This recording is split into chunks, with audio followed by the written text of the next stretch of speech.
Hey guys, welcome back to our channel. आज का हमारा टॉपिक है डॉक्टर जयशंकर पे आधारित एक वीडियो बनाई है हमने, जो कि हमारे फॉरेन मिनिस्टर है और आज तक की हिस्ट्री के सबसे बेस्ट फॉरेन मिनिस्टर माने जाते हैं वो।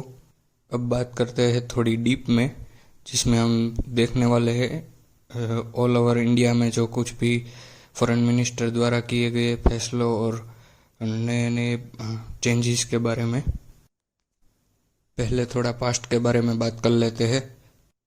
इंडिया जो कि एक ऐसा देश था पहले जिसको हर एक डेवलप्ड कंट्री प्रेशराइज करने की कोशिश करती थी।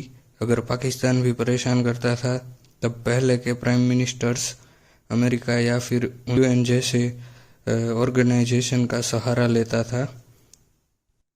पर वो कहते हैं ना कि हर किसी का टाइम आता है, तो आखिरकार इंडिया का टाइम आ ही गया और आज हमारी फॉरेन पॉलिसी नेक्स्ट लेवल पे है, जिसमें बहुत बड़ी मेहनत है आज की सेंट्रल मोदी गवर्नमेंट और गवर्नमेंट के एक मिनिस्टर एस जयशंकर की। तो आइए जानते हैं सुब्रमण्यम जयशंकर के बारे में, जिसमें हम डिस्कस करेंगे पॉइंट 1 को, जो है diplomatic and political career. Jaishankar Indian foreign service में ज्वाइन हुए थे 1977 में और उन्होंने डिप्लोमेसी में अच्छी पोजीशन संभाली और वो 1985 से 1988 तक उसमें इंडिया के फर्स्ट सेक्रेटरी भी रह चुके हैं। इसके अलावा वो यूएस और चाइना के एम्बेसडर भी रह चुके हैं। इसके बाद अगर पॉलिटिकल करियर पे नज़र डालें तो उन्होंने 31 मई 2019 को एज अ फॉरेन मिनिस्टर शपथ ली और मिस्टर जयशंकर गुजरात से बीजेपी के राज्यसभा मेंबर भी है।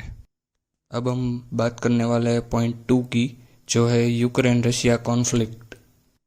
2022 में जब यूक्रेन रशिया वॉर शुरू हुई थी तब बहुत सारे देश अपना स्टैंड ले रहे थे, या तो यूक्रेन के साइड या तो रशिया के साइड, बट इंडिया ने अपना न्यूट्रल स्टैंड क्लियर किया। और फिर क्या, इंडिया को और स्पेशली एफएम को इंटरनेशनल प्रेशर झेलना पड़ा, फिर भी इन्होंने अपना न्यूट्रल स्टैंड क्लियर किया। दूसरी सिचुएशन थी रशियन ऑयल की, जिसमें इंडिया ने अपने नेशनल इंटरेस्ट को नज़र रखते हुए रशिया से बड़े अमाउंट में ऑयल खरीदा, जबकि रशिया पे सैंक्शन लगी हुई थी। इसकी वजह से यूरोप के कई देश और यूएस ने इंडिया को टारगेट करना शुरू किया और हर एक इंटरव्यू में मिस्टर जयशंकर को ऑयल खरीदने से रिगार्डिंग क्वेश्चन पूछे जाते थे। India has extended the import of Russian oil. It is a totally opposite position of the European sanctions. Will you change your attitude during the G20 presidency? The European Union, between February 24th and 17th November, has imported more fossil fuel from Russia than the next 10 countries combined. The oil import in European Union is like 6 times what India has imported. Gas is infinity times because we don't import. Even coal imports from Russia by European Union is 50% more than India has imported. My own sense is most governments in the world, European governments get it. I wish European media also got it. It would be very helpful. ये और इतना ही नहीं, पाकिस्तान के पूर्व प्रधानमंत्री ने भी जयशंकर की तारीफ करते हुए कहा।